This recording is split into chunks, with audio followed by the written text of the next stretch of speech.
बिस्मिल्लाहिर्रहमानिर्रहीम। अस्सलाम वालेकुम। आज मैं आपको बनाना सिखाऊंगी अंडे का हलवा और ये इतना मज़ेदार बनता है कि खाने वालों को इसका टेस्ट कलाकंद से मिलता जुलता महसूस होगा। और ये ख़ास आज मैं अपने बड़े भाई मोहम्मद कयूम खान जो कि हांगकांग में रहते हैं उनकी फरमाइश पर बना रही हूँ। तो इसको बनाने के लिए मैं ले रही हूँ अंडे 8 अदद और कंडेंस्ड मिल्क थिक और मीठा वाला 300 मिलीलीटर और क्रीम हाफ कप और dry milk powder half cup, शहद 3 टेबलस्पून भरकर, बादाम का पाउडर 1 टेबलस्पून, इन्हें आप ब्लांच करके छिलके उतार कर पाउडर बना लीजिएगा और देसी घी 2 टेबलस्पून भरकर और बादाम पिस्ते और किशमिश मिलाकर 3 टेबलस्पून ले लीजिएगा और सब्ज इलायची का पाउडर हाफ टी स्पून, इलायची के दानों को निकालकर पीस लीजिएगा और ज़ाफ़रान 1 चुटकी और ज़ाफ़रान और इलायची डालने से अंडों का जो एक एगी फ्लेवर होता है वो ख़त्म हो जाएगा और बहुत मज़ेदार सा हलवा तैयार होगा। और गार्निशिंग के लिए थोड़े से पिस्ते और बादाम चाहिए होंगे। तो सबसे पहले आप अंडों में सारी चीज़ें डाल लीजिए और फिर विस्क की मदद से अच्छा सा मिक्स कर लीजिए। क्रीम,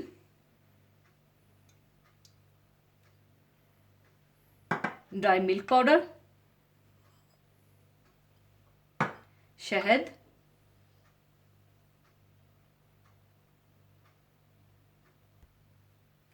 ज़ाफ़रान,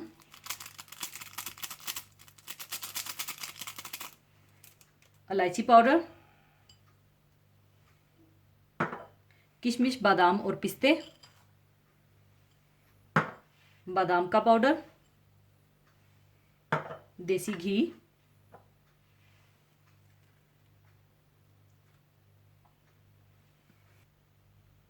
और कंडेंस मिल्क।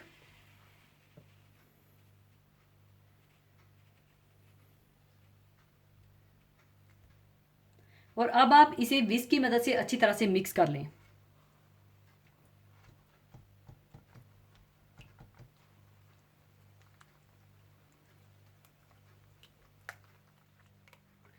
अच्छी तरह मिक्स करने के बाद अब मैं इस सारे मिक्सचर को कढ़ाई में शिफ्ट करके पकाना शुरू करूंगी। और ख्याल रखिएगा कि इसे आप बिल्कुल हल्की आंच पर पकाइएगा और मसलसल चम्मच चलाते रहिएगा ताकि हलवा ना जले और ना नीचे लगे।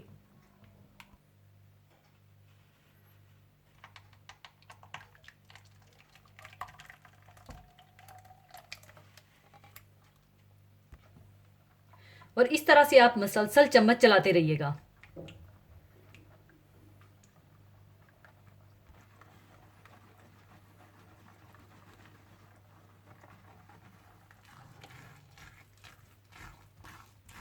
और जब ये इस तरह से गाढ़ा हो जाए तो आप इसे अच्छी तरह से भून लीजिएगा।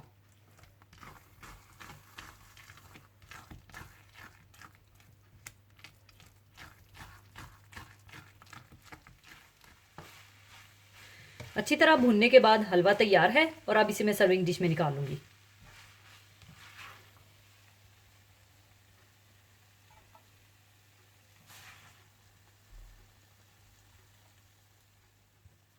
और ऊपर आप पिस्ते बादाम डाल दीजिएगा।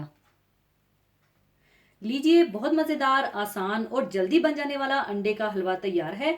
तो ज़रूर बनाइएगा और सर्दी के मौसम में एंजॉय कीजिएगा। और जाने से पहले एक हदीस पाक शेयर करना चाहूँगी। हदीस पाक इस तरह से है।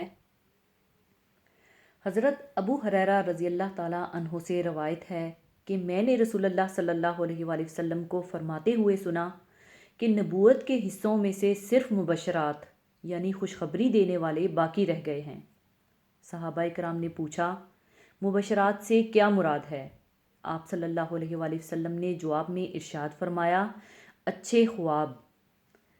सोना हर इंसान की फितरी ज़रूरत है और अल्लाह रब्बुल इज़्ज़त ने इस अमल को अपनी कुदरत की निशानियों में से बताया है।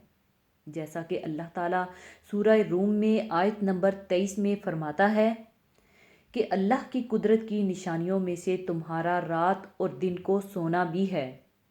इंसान सोता है तो उसकी हालत एक मैयत की सी होती है कि उसके शऊर और हवास ख़त्म हो जाते हैं और जब वो बेदार होता है तो गोया वो एक नई ज़िंदगी पाता है।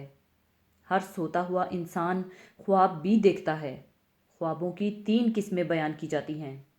एक तो महज ख्याल जो कि इंसान की दिन भर की मसरूफियात का अक्स होता है। दूसरी वो जो शैतानी असरात का अक्स होता है और तीसरी वो जो अल्लाह की तरफ से बशारत और बेहतरी को जाहिर करता है, जिनको सच्चा ख्वाब भी कहा जाता है। इस हदीस का मतलब ये है कि अब सिलसिला नबूवत तो बंद है, इसलिए वही भी किसी तरह नहीं उतर सकती। अलबत्ता नबूवत की एक चीज़ बाकी रह गई है, और वो है ख्वाब में मुस्तकबिल में पेश आने वाले वाक़यात की खबर दही। ये अच्छे भी हो सकते हैं और बुरे भी। एक हदीस में अच्छे ख्वाब को नबूवत का 46वां हिस्सा करार दिया गया है। एक और रवायत में है कि तुम में ख्वाब के एतबार से ज़्यादा सच्चे वो हैं जो तुम में से बात में ज़्यादा सच्चे हैं। ख्वाब के सिलसिले में आप सल्लल्लाहु अलैहि वसल्लम की ये हदायत भी मिलती है कि अच्छा ख्वाब अल्लाह की तरफ से है और इंसान इसे ऐसे लोगों के सामने बयान करे जो उससे मोहब्बत रखते हैं, और अगर ख्वाब में कोई नापसंदीदा बात देखे तो वो शैतान की तरफ से है, लिहाजा वो इसके शर से पनाह मांगे और शैतान को दूर करने के इरादे से 3 मरतबा थुतकार दे और किसी के सामने इसका जिक्र ना करे, क्योंकि वो इसे नुकसान नहीं देगा। एक और रवायत में थुतकारने के साथ अपनी करवट बदलने की हदायत भी की गई है, यानी अगर इंसान दाएं करवट पर लेटा हुआ है तो बाएं करवट लेट जाए, और अगर बाएं करवट लेटा है तो दाएं करवट लेट जाए। और इसी के साथ मैं आपसे इजाज़त चाहूँगी। अपना बहुत ख्याल रखिएगा, दुआओं में याद रखिएगा। अल्लाह हाफिज़।